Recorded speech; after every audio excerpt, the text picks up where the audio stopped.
Na to ay pag-uusapan natin is about paano nga ba ikasal sa civil wedding or ano-ano ang mga requirements or magkano kaya ang babayaran pag kinasal sa civil wedding.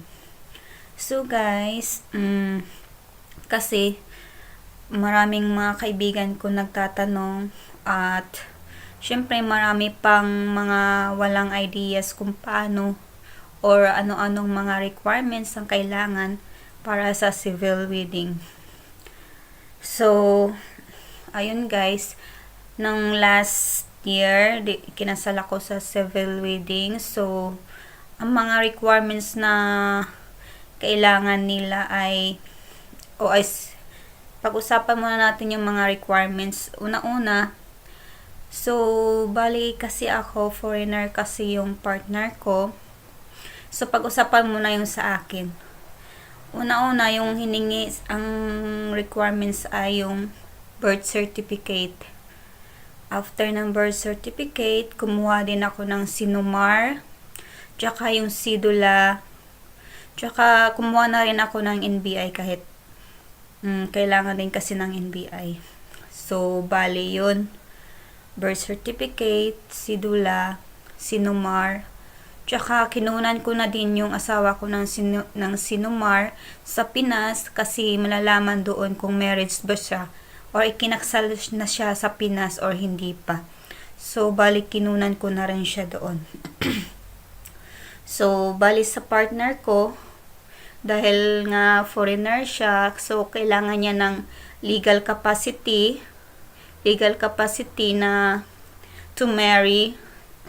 So, pagdating niya ng Pinas, ang ginawa namin, pumunta agad kami sa embassy niya doon sa Makati para magkuha ng legal capacity. So, nakuha naman namin agad-agad kasi nagpa-appointment na siya before siya umuwi ng Pinas.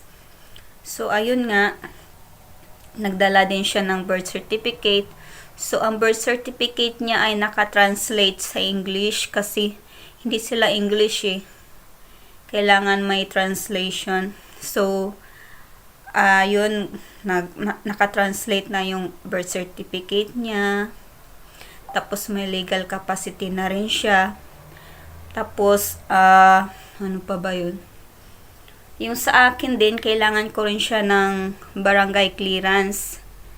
So, kung saan ako naka-address, nakatira, kailangan ko rin siya. So, bali, nung pagdating ng asawa ko doon sa Pinas, in day 1, yun nga, pumunta agad kami sa embassy, tapos pumunta din kami ng City Hall agad-agad.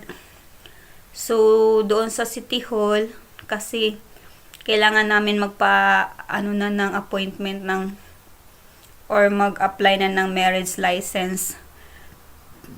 Kailangan kasi kumpleto muna sa requirements before makapag-apply ng marriage license. Tapos, yung marriage license na yun, 14 days siya bago maaprubahan.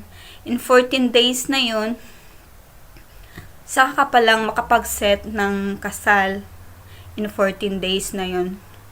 Kaya ang ginawa namin, kailangan din pala ng 2x2 picture tsaka 1x1 picture na yun. Mga 4 ata yun.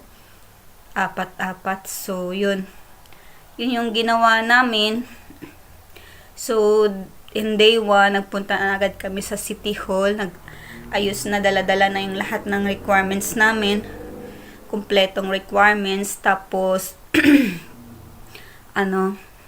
edi nagpaayos na kami doon ng marriage, nag-apply na kami ng marriage license.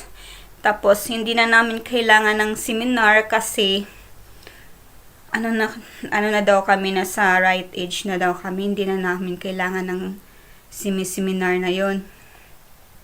So, ang ginawa namin kasi 14 days pa yung marriage license bago kami makasal. So, nagpunta muna kami sa probinsya ko, nagbakasyon muna kami doon. So, after noon, ng 14 days, bumalik kami ng Maynila. Ayun, approve na nga yung marriage license namin, pwede na kaming makasal.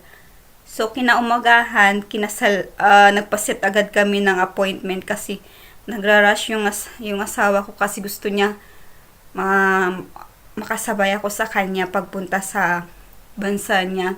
Pero ang nangyari, kasi kailangan ko muna ng marriage certificate bago ako maka-apply ng visa as family sa Schengen visa sa Europe. So, ayun nga, ikinasal agad kami kinabukasan nun after na ma-approve yung marriage license namin. Kasi mag-i-election nun, kaya yung nagkasal sa amin ay ano lang, pastor, kasi hindi mayor. Kasi super busy yung mayor that time.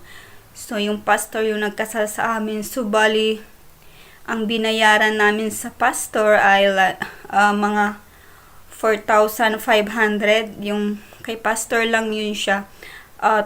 Nangingi pa kasi siya ng another donation. Ewan ko kung saan yun. Basta nangingi pa siya. Basta yung binayaran lang namin sa mga sa 4,500. Yung sa kanya lang. Kasi foreigner daw yung kaya ganun. Pero pag hindi naman foreigner yung partner mo, pag Pilipino, ganun din yung requirements nun na kailangan birth certificate, sinumar, sidula, barangay clearance, tsaka NBI. Yun din yung mga kailangan na yun kapag Pilipino lang. Kapag Pilipino din naman, narinig ko sa kaibigan ko parang mga 500 lang ata or 1,000 yung babayaran nila sa mayor pag ganun. Ewan ko lang pag sa pastor kung magkano yung babayaran nila.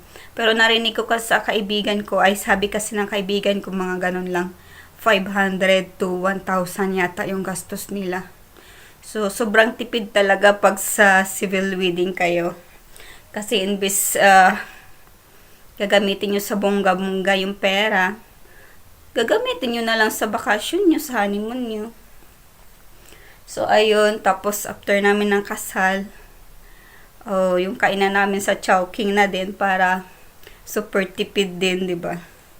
Sulit na sulit sa tipid. So, ayun. Then, after nga ng kasal namin, nagbakasyon kami, tapos, ayun, yun, after 2 weeks, nakuha ko na agad yung mga 2 weeks or 3 weeks. I think, 2 weeks lang, nakuha ko na agad yung marriage certificate namin. Pero, nakaalis na yung asawa ko kasi, kailangan niya nang bumalik sa bansa niya. At naiwan na lang ako doon. Mga 2 weeks, kasi 1 month lang yung bakasyon niya eh. Then, mga 2 weeks, nakuha ko na yung marriage contract namin kasi naka-rush siya eh. Tapos, mas mahal din yung binayaran pag naka-rush yung yung marriage certificate na yun. So, kailangan ko kasi yun sa pag-apply ng visa.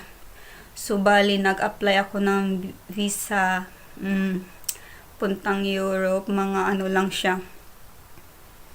Wala pang 2 weeks, na-aprobahan na agad ako eh. Tapos, nakapag-flight na agad ako. So, ayun lang. Sobrang dali lang talaga pag sa civil wedding. Yun lang mga kailangan niya. Tsaka, hindi pa masyadong magastos. So, sa mga nagtatanong dyan, sa mga kaibigan ko, especially, kung nagtatanong mga proseso, tsaka kung ano-anong mga requirements. So, ayun lang po yung mga requirements. Sobrang madali lang siya.